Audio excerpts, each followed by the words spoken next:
Hello everyone, it's just Dad. Today I'm going to show you why I love this Elevon 1, 2, 3, 4-tier folding cart. Now the first thing I like about it is it rolls around nice and easy, but there's no assembly required. It's got this handle on the top. So to fold it up, you're simply going to grab the handle, pull up, come together, and then there's a Velcro here on the side. Now I can roll it around. It's nice and folded. When I want to unfold it, undo the Velcro. You may have to kind of turn the Velcro a little bit so it doesn't re-Velcro. Take the handles and then it folds out and it's ready to go. I got nice wheels. Now 2 of the wheels over here on this side can lock, okay? Let's go over some measurements real quick. Overall measurement is 42 to the top of the handle is 45.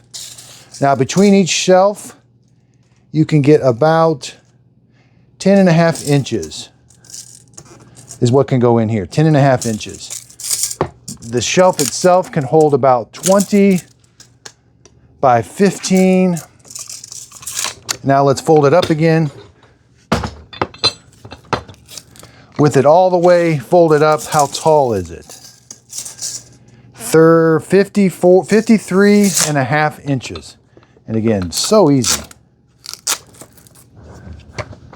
But again, you take it out of the box, no assembly required. Now one side of it does have this mechanism, so you can't really put stuff in on one side, but the other side is all open. There is a little lip on each shelf to hold stuff, but this is a really nice cart. I hope this video helps. Thanks everybody for watching.